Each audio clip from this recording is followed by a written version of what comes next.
the Gaylord Opryland, the Summit, EntreLeadership Summit. We are doing an unusual version of the EntreLeadership podcast. I'm your host, Dave Ramsey, and I'm here with our platinum members of Summit. You guys make some noise.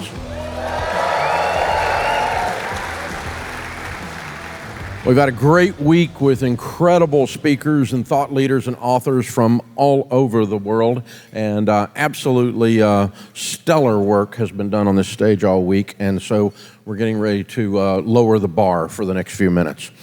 And we're going to take questions from the audience instead of calls like we usually do on this podcast. If you do want to participate in this podcast in the future, you can call in and leave a voicemail at 844-944-1070 or go to EntreLeadership.com/ask. If you didn't know, I'm your host, and I've been doing this for 30 years, this being business. If you want to talk to someone about theory or a think tank or some academic about business, well, you got the wrong podcast. You should move on. No, what we do here is I actually did this stuff today. I'm the CEO of Ramsey Solutions, about 1,100 team members, and I still, with a great leadership team, lead our organization. I have the difficult conversations. I still make payroll on Friday. We still do the stuff in the trenches every day, and I have for 30 years. So that's who's talking to you, who's helping you with your Q&A, your questions, and again, we're going to have live audience questions from this EntreLeadership Summit audience today rather than calls coming in. And so we're going to start with Martine. Martine's from Tallahassee, Florida. Hey, Martine, how are you? I'm great. How are you? Doing great, doing great. How can I help? Okay, my question is, I am the CEO of a chiropractic practice in Tallahassee.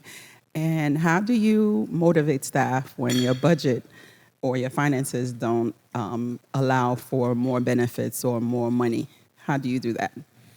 Well, more money comes from more revenue, so everybody getting to share in the revenue increases in some way or another would be a great thing to put on the table as a possibility if you can pull that off. In other words, we're at this point today, a certain point today. If we can get revenues up, we can change some of these things. So that's a carrot to lay out there. But I don't recommend small businesses try to compete with corporate America on benefits packages. We don't at Ramsey. I mean, we have some basic stuff with 1,000 employees that we didn't have when we had 10 employees. We've got a lot more room in the budget to do the, quote, benefits package.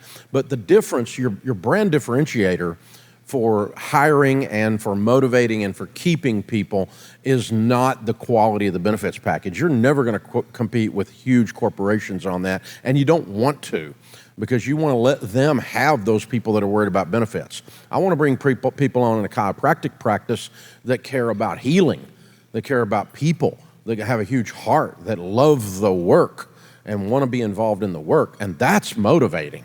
They're tied to the mission. So we're tying back into the mission rather than money just won't motivate the unmotivated. That's a lie that people have out there, and benefits packages won't motivate the unmotivated. So what we've got to do is plug the folks into a role where they can sense that they are moving the needle in someone's life, that they're moving that mission along. And chiropractic's huge on mission. I mean, the whole movement of chiropractic is a mission. And so plugging into that, into the healing aspects of that, I think I just constantly be putting that in front of them rather than, raises, or, we're going to have this benefits package, or whatever. The second thing I would do is, first thing is don't try to compete head-to-head with corporate America on benefits package. Second thing is what we're talking about, being on mission. The third thing that comes to mind is we need to be constantly talking through where we're all going together.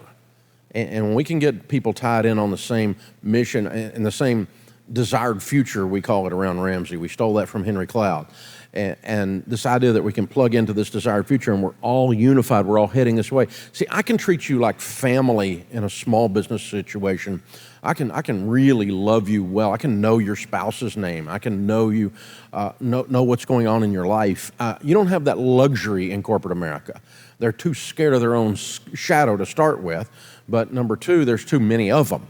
And so I can't at Ramsey anymore with 1,000, 1,100 people. I can't know that about everybody, but I can make sure my leaders all do.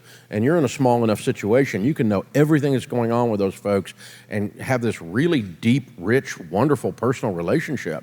And I highly recommend that. That's a brand differentiator. You don't get that in corporate America. Corporate America just treats people like a unit of production. They treat them like crap. And so you've got that opportunity to create a relationship difference as well. So how long have you been doing this? About 14 years now. Wow, good for you. Good for you.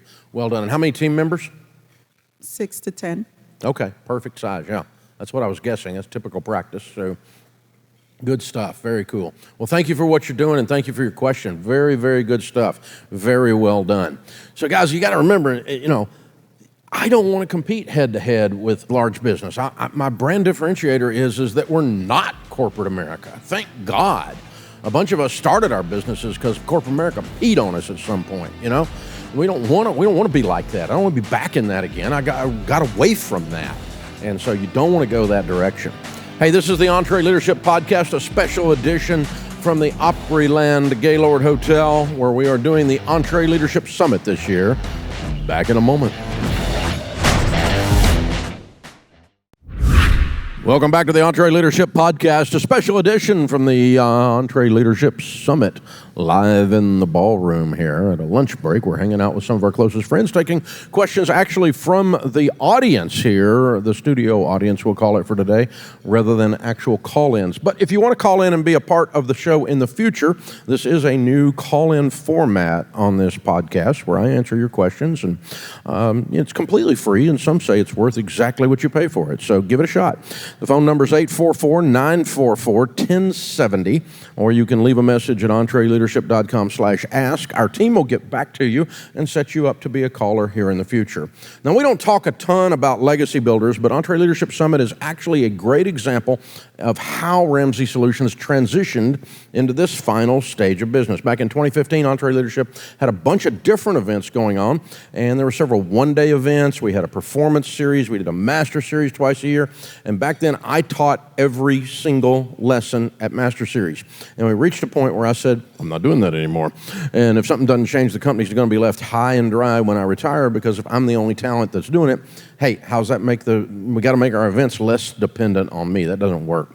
And that opened up a whole world of possibilities. Ultimately, we landed on the idea to create an event so good that if I wasn't hosting it, I would want to attend it anyway.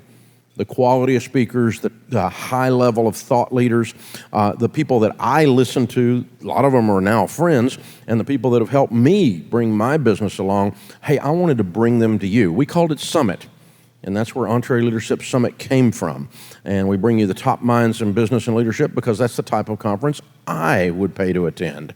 And next year's Summit is our 10-year anniversary. It's going to be April 21 through 24 in Dallas, and it's going to be a party, y'all. You don't want to miss this. You won't believe this lineup. I mean, people like Mike Rowe are going to be there, man. It's going to be incredible. James Clear from Atomic Habits. It's going to be quite a lineup. You don't want to miss it.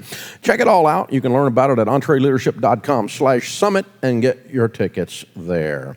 So on the microphone up next is going to be Kathy. Hi, Kathy. How are you? Hi, Dave. I'm great. Great. Where do you live? I'm in Sandusky, Michigan. Cool. What kind of business? Title agency, Community First Title Agency. Ah, very cool. Very cool. How can we help? So I'd like to know what your take is on incorporating AI into customer interactions and how you can balance that with human connection. You better balance it with human connection. And when you are using AI, you need to be sure from an ethics standpoint that the people on the other side of it realize they're not dealing with a human, that they're dealing with AI. And so I think AI has an opportunity to pour fuel on a lot of things we're doing. Do them faster, do them easier, doing more efficiently. But the idea that we're going to replace a human connection or a human touch is a really dumb idea. I think the companies that do that, it's going to screw them up. And so I'll give you an example. 1,000 years ago, people used to actually call businesses on the telephone and stuff. Y'all remember that? And we have a receptionist. Her title is the Director of First Impressions, because when they call in, the person that answers the phone, that's their first impression of our organization. So how good she is, how happy she is, how wonderful she is as a human being. And we went through a period of time in business, y'all may remember this, 10 or 15, 20 years ago, when everyone did away with the front desk. They did away with receptionists, and you had this phone tree, this answering thing, and you call in push 4 to get this department, push 3, and it was all automated. Well, it lost the human touch. And we made the decision to, instead of going that direction, we're going to double down, and we gave the Director of First Impressions a raise. And we said, we're going to actually demand even more of you now. And so you got to create a world-class experience now. And so instead of using technology to replace a human, we used a human then to keep the human touch and use technology to enhance the experience. And so that's the way we're going to go at AI from a Ramsey perspective, in that we're going to avoid the ethical problems of, no one wants to be stuck on hold with a customer service agent that can't even speak English. And we all have had that experience. No one wants to interact with a bot unless they want to interact with a bot. And so you can give them that option, but it needs to be clearly stated what it is. It needs to be clearly stated that you're choosing to have this type of interaction versus a human connection. And then we're always going to have humans overseeing the AI, not the other way around. Where humans are watching the quality control, watching the actual content, because it's a great technology, and it's really going to do some fun stuff, but it's fraught with danger when you pull the human element out of it. And again, we lose, from a small business perspective, we lose what is one of our advantages if we're not careful, which is the personal touch, is the human touch. And so that's how I would go at it. And in your world, I mean, most of your interaction is not consumer. Most of your interactions with real estate agents, right? And so, yeah, and so from an efficiency standpoint, they may choose a technology just to get something executed, get a document executed, get it back, that kind of stuff, just a DocuSign thing or whatever, and throw it out there. They may want to choose that from an efficiency standpoint, speed standpoint, that kind of thing, which is fine as long as they know that's what they're doing. And I always want to give them a human option as well. And maybe where you choose to blatantly not use AI, do what we did with our Director of First Impressions and double down and go, not only are we not going to have the phone tree welcome you to Ramsey, the recording welcome you to Ramsey, we're going to go beyond that, and we're going to really create a superhuman experience over here with her. And then if you need to be in a phone tree, we can drop you into one. And you can hit 4 to go to that department, or 7 to go to that department, or 5 to hit the, to go to somebody's desk, or what, all that kind of stuff. So again, what you want to be careful of these technologies is where they create a fake, insincere response or connection to the customer, because our advantage in small business is always relationships with our team, with our customer. It's a real human-to-human connection. But we're going to be using AI a bunch, I promise you, because in the broadcast world, with as much content as we produce, we'll be able to do a lot of stuff with it, but we will not be doing it unless it's managed by humans, and any time that a customer is having an interaction, they're going to know it. So thank you. Very, very cool. Good stuff. This AI thing, yeah, good question. Good question. Thanks, guys. Yeah, this AI stuff is, man, it's quite a topic. I mean, it's all fresh for all of us. And any of you that have experimented with it, it kind of blows your mind what it'll do. Our guys the other day said, let's have Dave Ramsey do a rant about something that I would never do a rant about. I forget what it was, and it was the silliest, funniest thing, but it was really sounded like me. It was a little bit scary, yeah. Just to show the power of this technology. It's a lot of fun. Yeah, and it's going to mess with trademarks and copyrights too if we're not real careful. This is the EntreLeadership Podcast. Welcome back to the EntreLeadership Podcast. I'm your host, Dave Ramsey. Hey guys, you are our marketing plan. We don't have one otherwise. You're it. Satisfied customers is what we call it. They tell other people. And in the digital world, that means we need to ask you to actually tell other people. There's 3 things you can do to help this podcast. If you're watching us on YouTube or listening as a podcast, that's all great. Listening on YouTube, however you're doing it, maybe you're on Apple or you're on Google Play or you're on Spotify. I don't care wherever you are with this thing. Thank you. Would you do me a favor and help us by subscribing or following or whatever the appropriate thing is with the technology you're using? If you subscribe, you follow, not only are we going to be able to deliver this to you each week when we do it, but it helps with the old algorithm over there on the internet. Pushes our show forward and helps us keep in the top 10 leadership and business podcasts out there, which we pretty well stay there all the time, but it's because you folks help us by subscribing and following. Oh, and share. A lot of those technologies have a share function. Click the share button, send it out, send it out, send it out. If not, just clip the link and send the link out. That's cool too. And of course, you can leave a 5-star review. 1 stars aren't helpful. Mama said if you ain't got nothing nice to say, don't say nothing at all.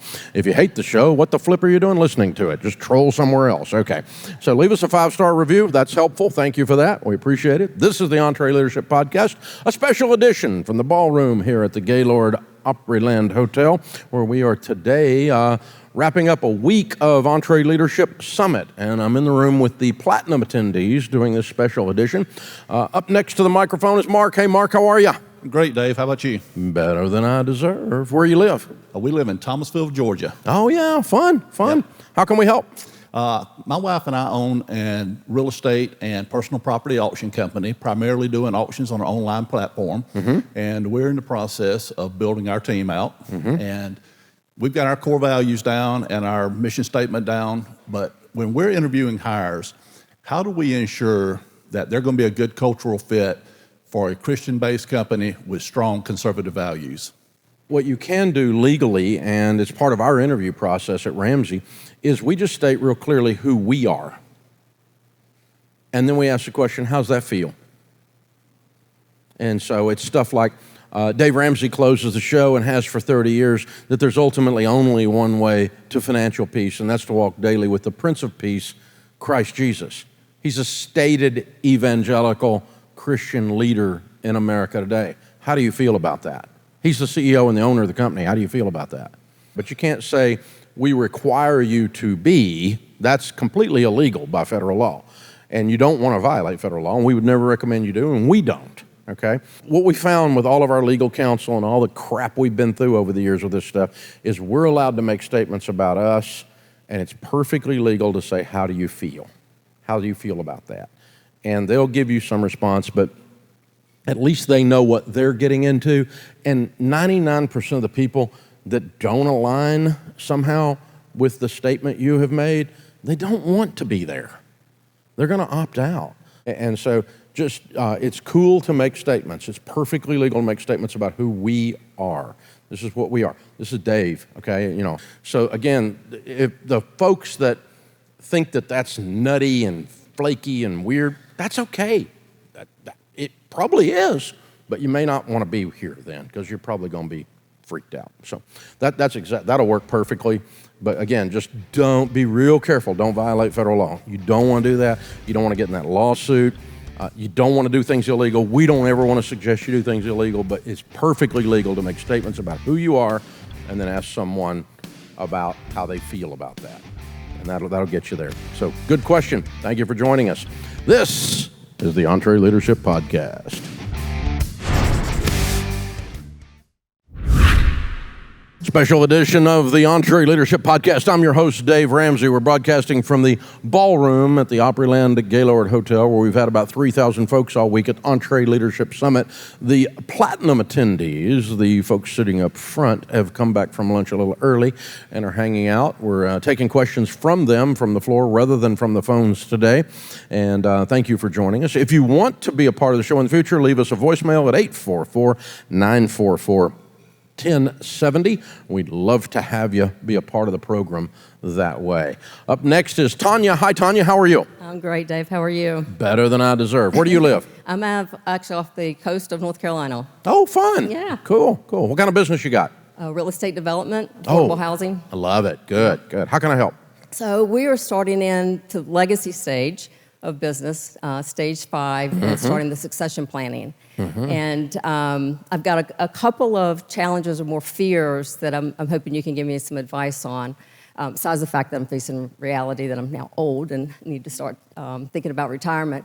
But really, how do you take your hands off the control and allow your successor to come in and maybe make decisions a little different than you would have made, even though those decisions may actually take the company a direction that's even more than you could even have imagined.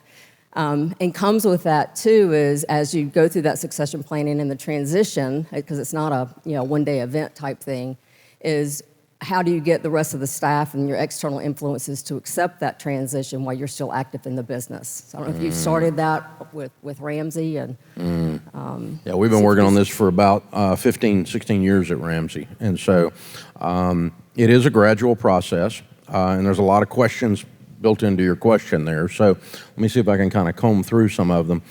The first one is the fear issue.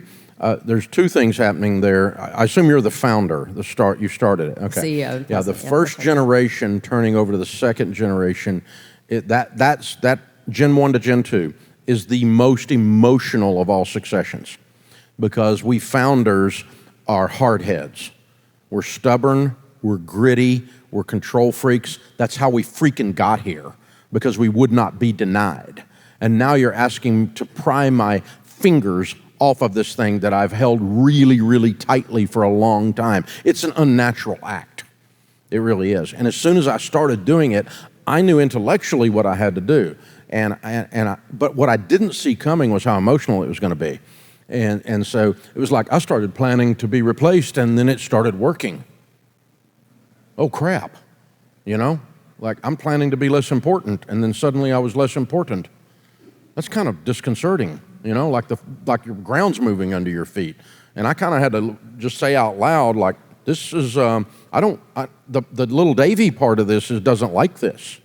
Now, the more noble CEO and leader and head of the family is succession is proper and it's what I should be doing. The higher calling part of me is like, yeah, this is what we got to do. It makes sense. It's the smart thing to do. But then, crap, I'm suddenly not as important as I once was. They don't need me.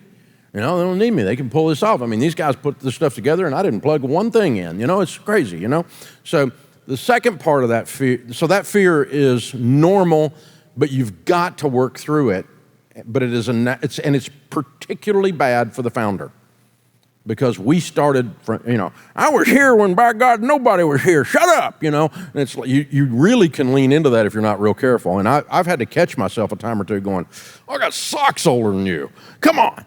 But I managed to keep my mouth shut and just try to be a little bit more mature and deal with that fear. The second part of that fear is justified, and it's a standard fear. Succession is the ultimate delegation and the final delegation, because it is final when you do it. You can't undo it. It's done, And well, I guess you could, but I mean, it's very, very difficult. And delegation, there's always a fear for any of us in leadership when we're delegating. And there should be a fear, because if we do this stuff and, I put somebody on this stage and they screw up our brand, I've delegated part of my brand to them. And so you cannot delegate, and you should not delegate, and you should be afraid to delegate to someone who you can't trust their competency and you can't trust their integrity. And that's a basic delegation lesson in EntreLeadership, both competency and their integrity.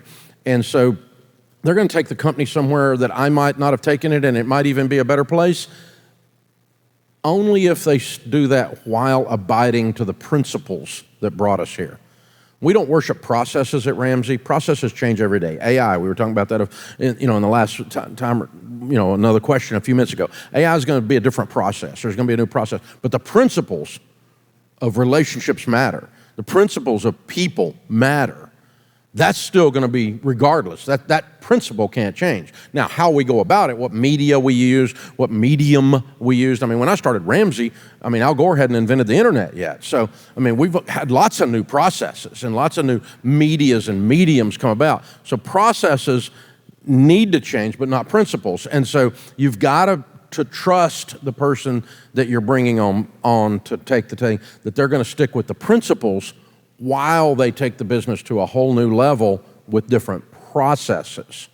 And that's the integrity and the character you're delegating out to.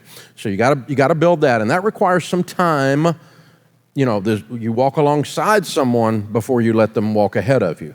And they may walk behind you for a while, and then beside you for a while, and then walk on ahead of you. But they have to prove out that they're going to stick to the principles that got us here while changing the processes and taking the company to even better places than maybe I could understand, because, the iPhone, it's not native in my hand, but this next generation, it's native. They have never known a world without it.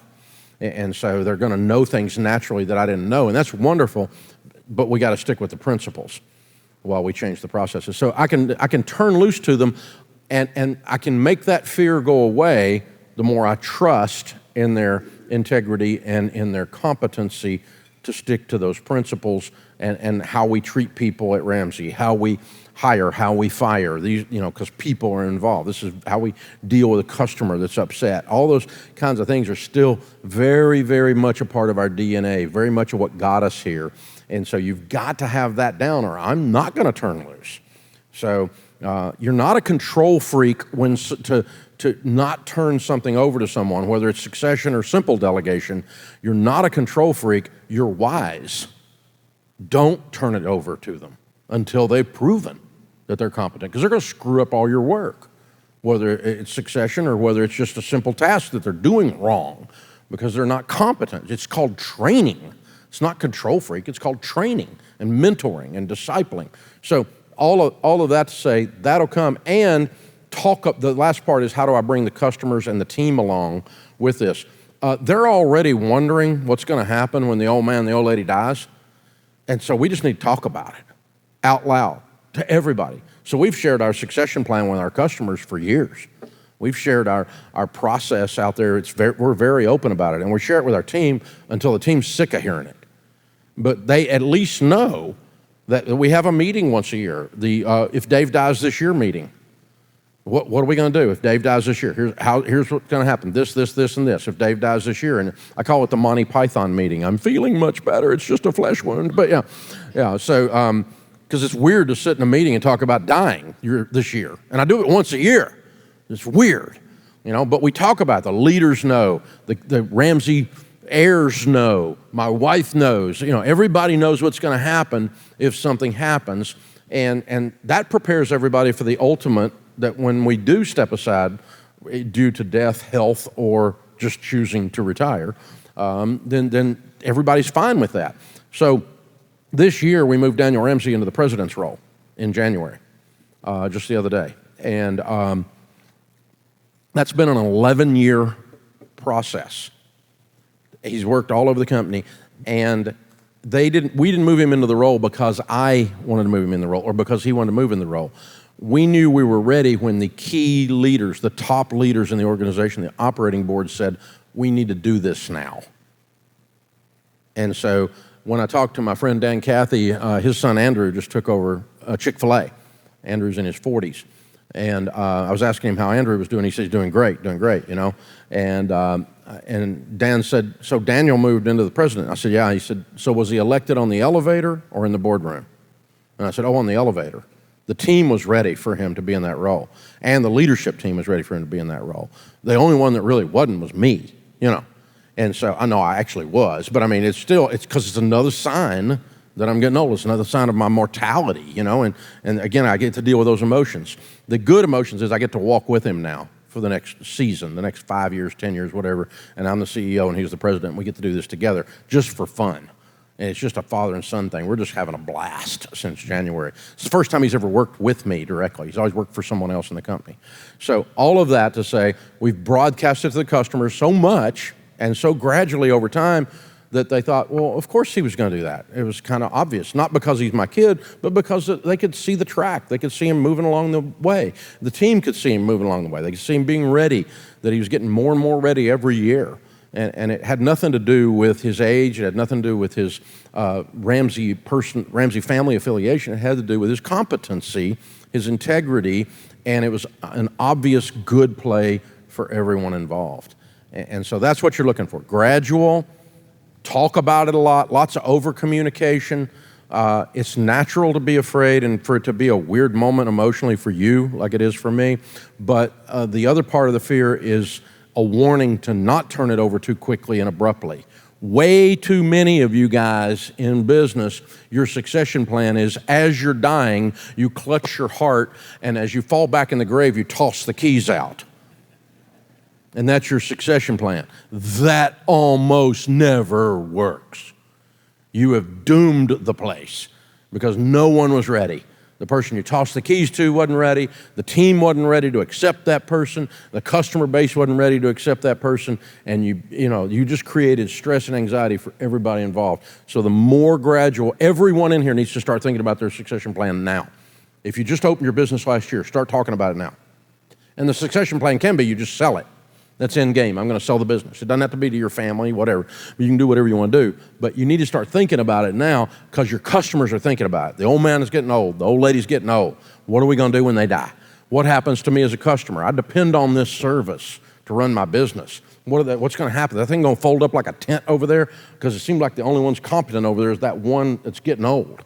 And, the customers are having these conversations in their head. They're thinking it. And you think, la, la, la, la, la, nobody cares. No, everybody that's dealing with you cares. So start talking about it, start laying it out there, making a gradual layer upon layer upon layer. It's a great question. Thank you so much for joining us. We appreciate it. Hey, guys, remember, better a wary warrior than a quivering critic. Leaders serve. Leaders are active, not passive. Leaders act on principle, not appearances. This world needs more high-quality leaders, so choose to lead. I'm Dave Ramsey, your host. Thanks for listening to the EntreLeadership Podcast.